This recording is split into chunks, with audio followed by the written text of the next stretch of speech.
Hello dear children, today we will be doing Unit 9, Lion, the King of the Forest in our English 2 subject.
Hello dear children, today we are going to start a new lesson in our English book. Lesson number 9, Unit 9, Lion, the King of the Forest.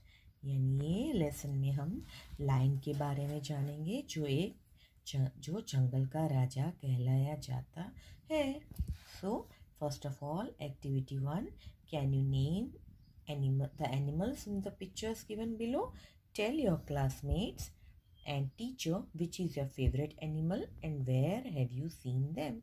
We will first of all see, this is a lion. Here you will write lion.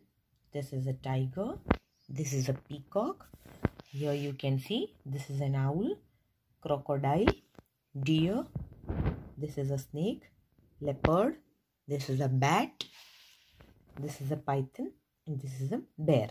Okay, so you'll write all these names. Now this all will be doing in the notebook activities. Now here we can see difference between nocturnal and diurnal animals. Nocturnal is characterized by those animals that do a lot of activities during the night and sleep during the day, and diurnal animals do a lot of work during the day and sleep at night. Mammals, insects, birds and reptiles are examples of diurnal animals, while bats, owls and cats are nocturnal animals. Nocturnal animals उनको बोला जाता है जो बहुत सारी activities रात में करते हैं और पूरा दिन सोते हैं, यानी रात को एक्टिव रहते हैं, दिन भर सोते हैं. और डायर्नल एनिमल्स ऐसे हैं जो दिन भर काम करते हैं और रात को सोते हैं, जैसे कि मैमल्स, इंसेक्ट्स है, कीड़े, बर्ड्स है, रेप्टाइल्स है. ये लोग सारा दिन काम करते हैं, रात को सोते हैं. But some animals which work at night are called nocturnal animals. Examples of diurnal animals are bats, owls and cats. They all रात को जगे रहते हैं और सारा रात काम करते हैं. And mammals, insects and birds and reptiles, they sleep at night. Now here you can see all these activities we'll be doing in the textbook. Now here you can see activity 4, read the poem aloud and enjoy the roar of the lion. Try to imitate the roar of a lion with your classmates. This is a poem about a lion और उसका roar करना, आवाज़ करना कैसा होता है उसकी हमको नकल करनी, यानी वो जैसे दहाड़ता है वैसे नकल करनी है. और just this is a poem and we'll do it. A lion's roar. They say a lion's roar can be heard 5 miles away. Therefore, if you wake up one night and you hear a lion's roar, which is completely different from the old man's snore, यानी अगर आपको कभी जो शेर है उसके दहाड़ने की आवाज़ जो होती है वो 5 मील तक सुनाई देती है, तो कभी आप रात को जग जाओ और आपको ऐसा लगे कि शेर दहाड़ रहा है, तो और वो ऐसा ही लगेगा कि एक ओल्ड मैन सोया है और वो सोते हुए जो आवाज़ निकलती है वो स्नोर कर रहा है, तो don't panic, the lion could be at least 5 miles away. Then on the other hand, maybe you should panic the lion could actually be only 5 minutes away. यानी चिंता मत करो, वो लायन हो सकता है, आपको ऐसा लगता है कोई ओल्ड मैन सो रहा है, लेकिन वो लायन भी हो सकता है जो 5 मील्स अवे है। या तो आपको डरना भी चाहिए, पैनिक भी करना चाहिए, क्योंकि शायद ऐसा हो कि वो तो आपके पास ही आ गया हो और वहाँ पास आके दहाड़ रहा है। This poem is written by David Harris. Okay, will read the poem once again. They say a lion's roar can be heard 5 miles away. Therefore, if you wake up one night and you hear a lion's roar, which is completely different from the old man's snore, don't panic. The lion could be at least 5 miles away. Then, on the other hand, maybe you should panic. The lion could actually be only 5 minutes away. David Harris. Now, here you can see, match the sounds with an animal and complete the sentences. This will be doing when we do textual exercises. Now, activity 6. Read and enjoy the story. Dear friends, here is a story about Simba, the lion and the wind. The story is how Simba saved non-renewable energy, example petrol, by introducing renewable energy, example wind. यानी एक ऐसा lesson है जो एक Simba यानी एक lion और wind के बारे में है। और इस स्टोरी में हमको ये बताया जाता है कि सिम्बा ने नॉन रिन्यूएबल यानी जो एनर्जी हम फिर से प्रोड्यूस नहीं कर सकते हैं, जैसे कि पेट्रोल हम निकाल लेंगे ज़मीन में से तो बाद में फिर से हम वहाँ पे पेट्रोल नहीं बना सकते हैं, नेचुरली जो होता है उतना ही होता है। लेकिन विंड है वो रिन्यूएबल सोर्स ऑफ एनर्जी, यानी वो तो हम वो अपने आप रिन्यू होती रहती है। So now we will see the lesson, the lion and the wind. There was once a very special lion called Simba who lived on the African savanna. Simba would play in the plains, running and jumping with his friends, the leopards and the other lions in the area. Simba had a very special gift, for every time he rode, he created such a strong wind, it seemed like a hurricane.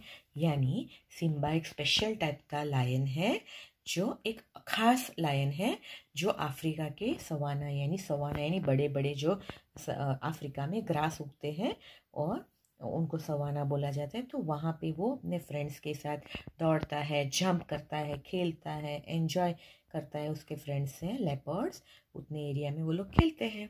और Simba, उसके पास एक special gift है कि वो जब भी ज़ोर से दहाड़ता है तो इतनी ज़ोर से तेज़ हवा निकलती है, ऐसा लगता है कि जैसे कोई तूफान आ रहा है। On the savannah where Simba lived, there were a lot of different kinds of animals, giraffes, elephants, hyenas, etc. And even though it wasn't a particularly green place, there were lots of species of trees and plants. तो जो Simba रहता है जहाँ पे, वहाँ पे अलग अलग बहुत सारे एनिमल्स है, जैसे कि जिराफ है, एलिफेंट है, हाइना है, सब रहते हैं। और पर्टिकुलरली वो ग्रीन प्लेस नहीं है, लेकिन फिर भी वहाँ पे बहुत सारे पेड़ पौधे हैं। Now one day Simba, as Simba was playing with his friends, they saw enormous machines destroying a part of the plain by digging into the earth. The humans are building oil wells, said one of the wisest lions. एक दिन Simba अपने friends के साथ खेल रहा था, तो उसने देखा कि बड़े बड़े बहुत बड़े मशीन्स वो पूरी ज़मीन मिड प्लेन जो है एरिया उसको खोद रहे हैं। तो एक जो वाइसेस्ट लायन होता है जिसको ज़्यादा सब पता होते हैं, उन्होंने बोला कि फिर से इंसान तेल के कुएं खोद रहे हैं। Day by day the man built more and more oil wells destroying nature in the process. तो वो बोल रहे कि इंसान दिन ब दिन इतने सारे ऑयल वेल बनाते जा रहे और पूरा नेचर को डिस्ट्रॉय करते जा रहे, पूरा ज़मीन खोद खोद के अंदर से ऑयल वेल बना के ऑयल निकालते हैं। तो Simba had fewer and fewer friends to play with and fewer plains in which to run about, and he knew that it was the men that were causing it all. अभी Simba के पास friends भी, क्योंकि ज़मीन खोदते जाते हैं तो जो सर्वाइव नहीं कर सकते वो बेचारे मर जाते हैं, और जगह भी कम कम होती जा रही है खेलने के लिए। तो सिम्बा ने सोचा कि ये इंसान ही है जो सारी तकलीफ़ें पैदा कर रहा है। Then so he decided to ask the wisest lion in the area for a solution. The wise old lion said, the only solution is for the men to stop using petrol and use renewable energies such as wind instead. तो वो एक vice lion के पास जाके उसने बोला कि आप एक कुछ सॉल्यूशन दो इसके बारे में। तो लायन ने ऐसा बोला, इसका एक ही सॉल्यूशन है कि इंसान पेट्रोल यूज़ करना बंद कर दे और उसकी जगह पे विंड से जो एनर्जी निकलती है, विंड वो यूज़ करे, वो रिन्यूएबल एनर्जी, और वो सबसे अच्छा है। और वो आगे कुछ बोलने के लिए सोच ही रहे थे और एक्सप्लेन भी कर रहे थे। That give Simba an idea and he decided to help one of the most powerful renewable energies in the world, wind power. So he went round all the countries in the world, roaring with all his might to create a great wind that would help man use more renewable energy. In the end, Simba succeeded in getting mankind to stop using petrol and the African savanna recovered completely. तो फिर Simba को एक idea आया, तो उसने सोचा कि चलो मैं ही एक कुछ करता हूँ ताकि मैं नेचर को बचा सकता हूँ और रिन्यूएबल एनर्जी को यूज़ कर सकता हूँ। तो वो पूरी दुनिया में घूमने लगे और विंड पावर का यूज़, जो सबसे स्ट्रॉन्ग विंड पावर है उसको कैसे यूज़ करना वो करने के लिए वो हर एक कंट्री में जाके ज़ोर ज़ोर से जितनी ताकत हो उसने उतनी ताकत से रोर कर रहे थे ताकि विंड्स जनरेट हो और इंसान उसको यूज़ कर सके। और लास्ट में सिम्बा ने बहुत सोच समझ के पेट्रोल कम करने का, वो बंद करने का, यूज़ बंद करना लोगों को सिखाया और इस तरह से पूरे अफ्रीकन सवाना को उसने बचा लिया। Okay, so now let's no more about renewable and non renewable energy. Difference between renewable and non-renewable energy. Renewable energy sources are ones which don't run out, which can be renewed. We can keep using them and we will never run out of forever. Examples of renewable sources include wind, water power, that is hydroelectric, and solar power, that is light from the sun. यानी renewable energy sources किसको बोला जाता है कि जो कभी don't run out, यानी जो कभी ख़त्म नहीं होते और वो रिन्यू होते ही रहते हैं। हम उनको कितना भी यूज़ करें लेकिन वो ख़त्म नहीं होंगे। और उसमें आते हैं विंड, वाटर पावर, यानी वाटर से जो इलेक्ट्रिसिटी जनरेट होती है जिसको हाइड्रो इलेक्ट्रिक बोलते हैं, एंड सोलर पावर जो लाइट हमको सन की तरफ से मिलती है, उसमें से हम बहुत अच्छा यूज़ कर सकते हैं। So we should use wind, water and solar power rather than using the non renewable energy sources. Okay, now non-renewable energy sources are ones which are limited. As we use them to generate energy, they get used up and can't be used a second time. There are three main non-renewable energy sources which are running out fast: coal, oil and natural gas. Non renewable source of energy वो होते हैं जो बहुत limited यानी कम होते हैं, हम उनको यूज़ कर लेंगे तो हमको वो फिर से नहीं मिल सकते, और एक बार उसमें एनर्जी हमने ले ली, यूज़ कर ली तो वो ख़त्म, दूसरी बार सेकंड बार हमको नहीं मिलेगा। इसमें थ्री मेन है: कोल यानी कोयला, ऑयल और नेचुरल गैस, ये सब ख़त्म हो रहे हैं। और अगर लोग सोच समझ कर नहीं यूज़ करेंगे तो एक टाइम ऐसा आएगा कि आपको ये सब भी मिलने वाला नहीं है। Now here we will be doing activity 9. Get a quick look at our 10 cool facts about the gorgeous king of the jungle, lion. Now first is, lions usually live in groups of 10 to 15 animals called pride. यानी lion हमेशा एक group में चलते हैं जिसमें 10 से 15 animals यानी lion, lioness और उसके बच्चे होते हैं। ये लोग साथ में घूमते हैं, इसको प्राइड बोलते हैं। And adult males roar can be heard up to 8 kilometers away. A lion may sleep for up to 20 hours a day. यानी एक मेल लायन जो एडल्ट होता है वो जब दहाड़ता है तो 8 किलोमीटर दूर तक सुनाई देता है. और लायन दिन में 20 घंटे सो सकता है. 24 आवर्स में से 20 आवर्स सो सकता है. Then a female lion needs 5 kgs of a meat a day. A male needs 7 kgs or more a day. यानी एक फीमेल लायन होती है जो लायनेस होती है उसको 5 किलो मीट रोज चाहिए, और मेल लायन होता है उसको 7 kgs और उससे भी ज़्यादा चाहिए एक दिन में. Now point number 4, the name for a baby lion is a cub, whelp and लायनेट. यानी जो बेबी लायन होते हैं उनको कब, वेल्प और लायनेट बोला जाता है. Now point number 5, female Lions do 85 to 90% of their pride's hunting, while the male lions patrol the area and protect the pride. Female lion होती है वही जाके शिकार करके पूरे प्राइड के लिए, यानी प्राइड में जो 10-15 लायनस बच्चे होते हैं उनके लिए वो हंटिंग करके लाते हैं, जबकि जो मेल लायन होता है वो पूरा एरिया और उसमें सारे जो एनिमल्स हैं उनको प्रोटेक्ट करते हैं, पेट्रोलिंग करते हैं. Now here you can see in the wild lions live for an average 12 to 16 years. They live up to 25 years in imprisonment. यानी लायन अगर जंगल में रहता है तो एवरेज 12 से 16 साल तक रह सकता है, लेकिन अगर उसको जैसे कि कोई नेशनल पार्क में या तो किसी जू में काकरिया जैसे वैसे रखा जाए तो वो 20 से 25 साल रह सकता है. Then lions go out on the hunt for food mostly from dusk till dawn. यानी जो लायंस होते हैं वो शाम से लेके सुबह से लेके शाम तक हंटिंग के लिए रात को, उनका शिकार करने का टाइम रात को ही होता है, तो वो रात से लेके सुबह तक हंटिंग करते हैं. And female lions reach 2/3 of their adult size by the time they are 2 years old.